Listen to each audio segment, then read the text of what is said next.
नमस्कार दोस्तों, मैं सिद्धार्थ। मिडिल ईस्ट यानी पश्चिम एशिया में अमेरिका इजराइल का ईरान के विरुद्ध युद्ध चल रहा है और ये 28 फरवरी 2026 से शुरू हुआ है और अभी इसको 23 या 24 दिन हो चुके हैं। तो अब अपन इसकी जो वर्तमान स्थिति है इस युद्ध को लेकर के उस पर अपन चर्चा करने वाले हैं। जैसे कि 28 फरवरी 2026 को अमेरिकी और इजरायली हमलों में ईरान के सर्वोच्च नेता अयातुल्लाह अली खमेनी की मौत होती है और अब ईरान ने भी अमेरिका और इजराइल पर हमला स्टार्ट कर दिया। क्योंकि अमेरिका ईरान से बहुत दूर है, इसीलिए ईरान ने जो ईरान के पड़ोसी देशों में अमेरिकी सैन्य बेस बने हुए हैं उन पर हमला किया और इजराइल पर हमला किया। यानी बहरीन, कुवैत, ओमान, कतर, सऊदी अरब, संयुक्त अरब अमीरात, जॉर्डन, इन देशों में अमेरिकी सैन्य बेस बने हुए हैं और इन सैन्य बेसों पर ईरान ने मिसाइल और ड्रोनों से हमला किया, इनको नष्ट कर दिया। इसके बाद जो है ईरान पर भी अमेरिका और इजराइल के घातक हमले होते हैं मिसाइल से। अब ईरान ने जो है वहां से मिसाइल और ड्रोनों से हमला किया, इनको नष्ट कर दिया। इसके बाद जो है ईरान पर भी अमेरिका और इजराइल के घातक हमले होते हैं मिसाइल से। अब ईरान ने जो है वहां से जो स्ट्रेट ऑफ हॉर्मुज, जिसे हॉर्मुज जल डमरू मध्य बोलते हैं, जिसमें जो खाड़ी के देशों से तेल और गैस का एक समुद्री मार्ग है जो अन्य देशों और एशिया में पहुंचाया जाता है खाड़ी देशों से, और इसमें विश्व का 20% कच्चा तेल का निर्यात या इसी समुद्री मार्ग से विश्व के अन्य देशों पर जाता है। अब इसको जो है ईरान के द्वारा बंद कर दिया गया है। तो शनिवार को अमेरिकी राष्ट्रपति डोनाल्ड ट्रंप ने चेतावनी दी कि अगर ईरान 48 घंटे के अंदर हॉर्मुज जल डमरू मध्य यानी स्ट्रेट ऑफ हॉर्मुज को पूरी तरह नहीं खोलता है तो उसके बिजली संयंत्रों यानी पावर प्लांटों और एनर्जी इंफ्रास्ट्रक्चर को नष्ट कर दिया जाएगा। लेकिन 48 घंटों से पहले ही यानी 36 घंटों से पहले ही अमेरिका ने अचानक युद्ध विराम और सार्थक बातचीत करने की ओर मुड़ गया, ऐसा मानते हैं।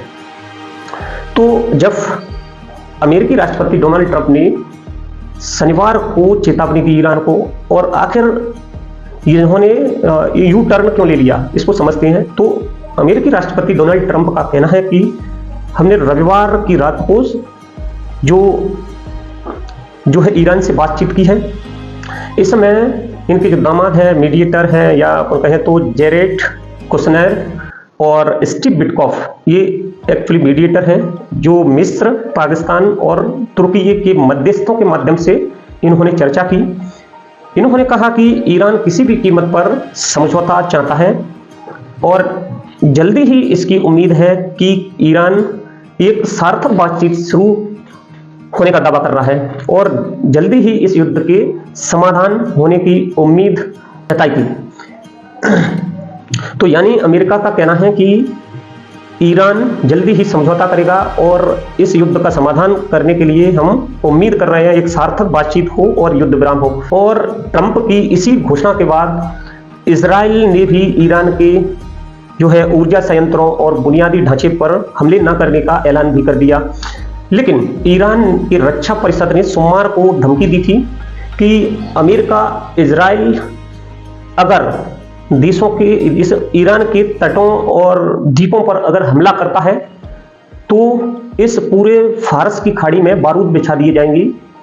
यानी ईरान की रक्षा परिषद का कहना है कि अगर ईरान पर किसी भी प्रकार का हमला हुआ या हमले की कोशिश भी की तो खाड़ी देशों तक जाने वाले सभी रास्तों को समुद्री बारूदी सुरंगों से भर दिया जाएगा। इसमें तैरने वाले माइंस भी होंगे। यानी यह स्थिति पूरी खाड़ी क्षेत्र में लंबे समय तक हॉर्मुज स्ट्रेट जैसी स्थिति में आ जाएगा। यानी आज जैसी हॉर्मुज स्ट्रेट की स्थिति है, यानी जहाज़ों के रास्ते और जो संचार नेटवर्क लाइनें हैं पूरी तरह प्रभावित होने को तैयार होंगी। यानी इस प्रकार से धमकी ईरान के रक्षा परिषद ने दी।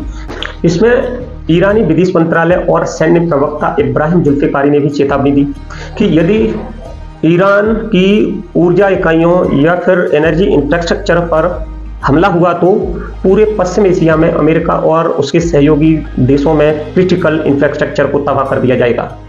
खास तौर पर डिसैलिनेशन प्लांट और फ्यूल डिपो को निशाना बनाया जाएगा। इसमें पूरे क्षेत्र में पीने के पानी के गंभीर संकट पैदा हो जाएंगे। गौरतलब है कि खाड़ी देशों में ज्यादातर पेयजल आपूर्ति इन्हीं डिसैलिनेशन प्लांट से होती है, इन्हीं पर निर्भर है, क्योंकि इन खाड़ी देशों में प्राकृतिक मीठे पानी के स्रोत सीमित मात्रा में है और ये जो प्लांट है पीने का पानी का 90% तक जो है डिसैलिनेशन सेंटर पर ही आधारित निर्भर है, इन्हीं से इनको पीने का पानी मिलता है। तो ईरान का कहना है कि हम इस डिसैलिनेशन प्लांट और फ्यूल डिपो को ही निशाना बनाएंगे। और फ्यूल डिपो यानी जो प्लांट है यहाँ पर भारी मात्रा में ऊर्जा की खपत करते हैं और इनको फ्यूल डिपो और बिजली संयंत्र से डायरेक्ट जोड़ दिया जाता है। अगर हम फ्यूल डिपो को ही निशाना बनाएंगे तो ये पीने के पानी जो है मिडिल ईस्ट में गंभीर संकट पैदा कर सकता है, यानी बहरीन, कुवैत, ओमान, कतर, सऊदी अरब, संयुक्त अरब अमीरात, इनमें जो है ये जो देश है पीने के पानी के लिए डिसैलिनेशन प्लांट पर ही निर्भर है। और इसी वजह से अमेरिकी राष्ट्रपति डोनाल्ड ट्रंप ने 48 घंटे की जो है अल्टीमेट दिया, लेकिन 36 घंटे में ही अचानक से युद्ध विराम और सार्थक बातचीत की ओर यू टर्न ले लिया। यानी अब अपन कहें ट्रंप इस मिडिल ईस्ट की जंग में ईरान के जाल में फंसते हुए नजर आ रहे हैं। इसके कई और भी कारण हैं जिस पर अपन चर्चा करते हैं। इसके अन्य कारणों में अगर अपन देखें तो अमेरिकी फौज के पास फंड की कमी है। अमेरिकी फौज के पास फंड की कमी है। अभी अमेरिकी रक्षा मंत्रालय ने लगभग 200 अरब डॉलर यानी 19 लाख करोड़ रुपए का अतिरिक्त बजट की मांग की है।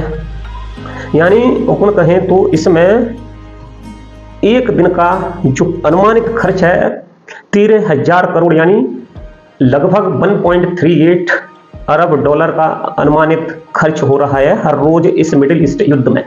पहले 6 दिन में 11.3 अरब डॉलर और अगले 12 दिन में 16.5 अरब डॉलर खर्च हुए हैं। यानी कुछ जो है अमेरिकी रिपोर्ट बताती है कि ईरान ने हमलों से अमेरिका के करीब 800 मिलियन डॉलर का सैन्य ढांचा तबाह कर दिया है। यानी Center for Strategic and International Studies के अनुसार पहले 2 हफ्तों में जॉर्डन, यूएई, बहरीन, कतर, सऊदी अरब यहाँ पर अमेरिकी सैन्य बेस बने हुए थे।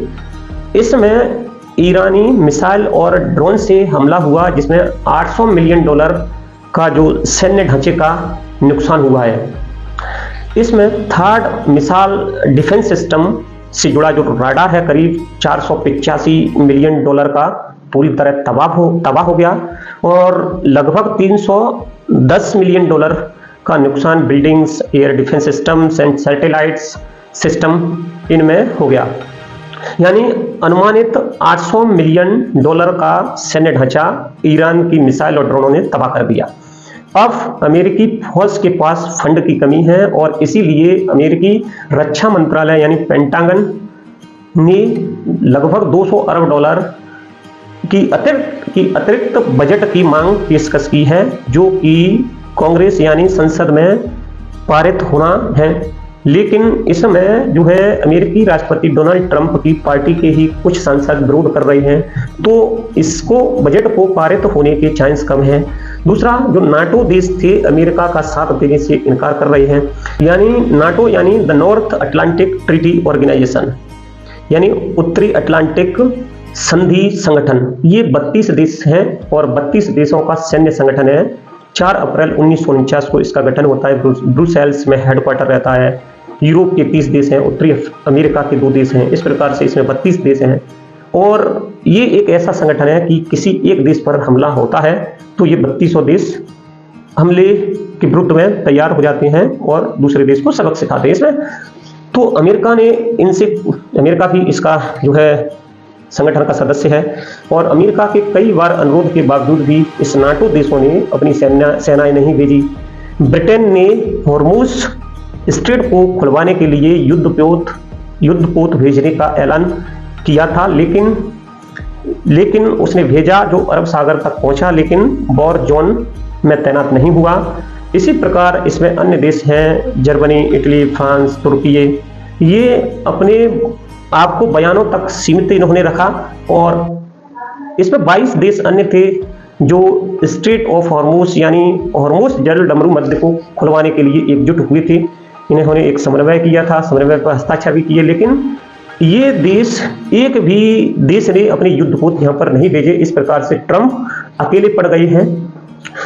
तीसरा, जो ताइवान में चिप प्रोडक्शन है वो ठप हो गया। अब समझते हैं कि अमेरिका, इजराइल और ईरान के बीच में जो युद्ध मिडिल ईस्ट में चल रहा है, तो ताइवान में चिप प्रोडक्शन ठप होगा, उसका क्या कनेक्शन है, तो इसको समझते हैं। दरअसल ताइवान में चिप प्रोडक्शन ठप हो गया है, तो अपन अमेरिका और इजराइल का ईरान के विरुद्ध मिडिल ईस्ट में जो जंग चल रही है, उससे ताइवान में चिप प्रोडक्शन जो ठप हुआ है उससे क्या कनेक्शन है, उसको समझते हैं। तो अमेरिका ताइवान में एक्चुअली एक कंपनी है TSMC, यानी ये जो है सिंचू में है, सिंचू शहर में TSMC यानी ताइवान सेमीकंडक्टर मैन्युफैक्चरिंग कंपनी। ये सेमीकंडक्टर चिप बनाती है और वैश्विक एडवांस चिप्स का 90% तक यहीं पर निर्माण होता है। यानी दुनिया की सबसे बड़ी सेमीकंडक्टर चिप की कंपनी है।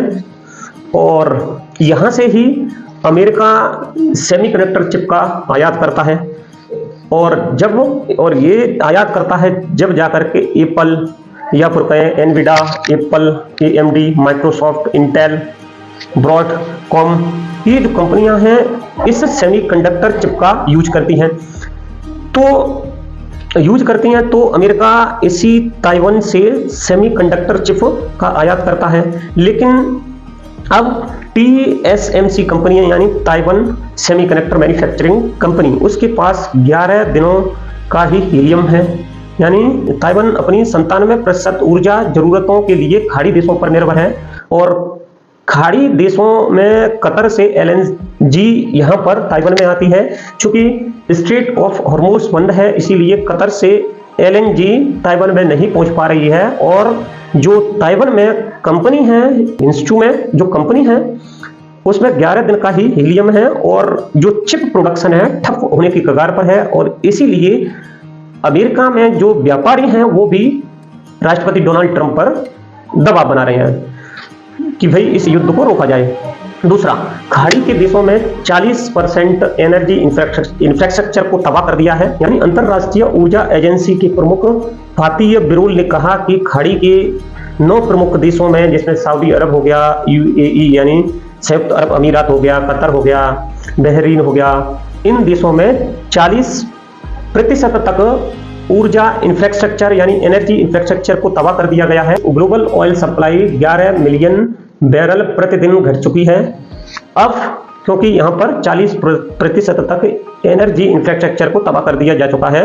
वर्ष 2022 के बाद यहाँ पर सबसे बड़ा ऊर्जा संकट आ रहा है।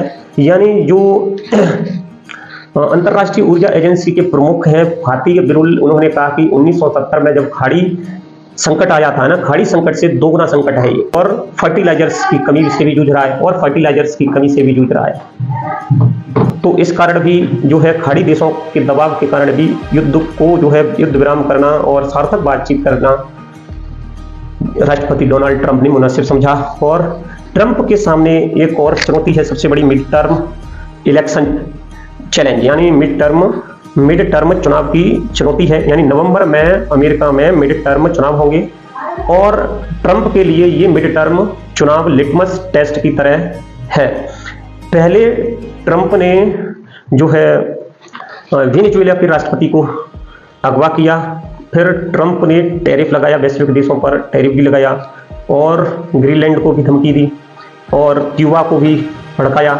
अब वर्तमान में देखा जाए तो ईरान के संग जंग चल रही है। अब इस प्रकार से अमेरिका में महंगाई बढ़ रही है, और वहां की जनता इसके विरोध में है।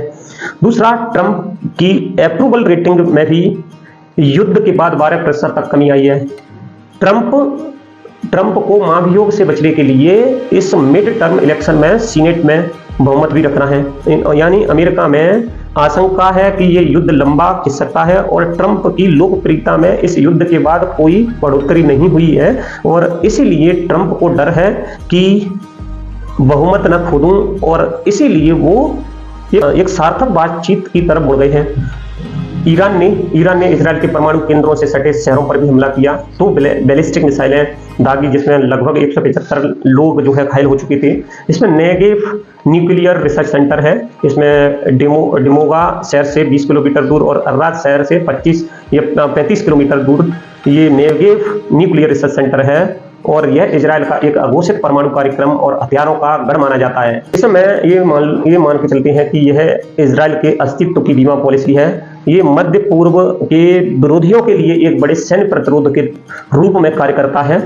इजराइल की सबसे उन्नत हवाई प्रणाली जैसे आयरन डोम इस क्षेत्र को सुरक्षित रखता है, लेकिन इन मिसाइलों ने इजराइल की जो सुरक्षा प्रणाली थी ना, सुरक्षा प्रणाली की सबसे बड़ी जो लाल रेखा है उसको भी तोड़ दिया।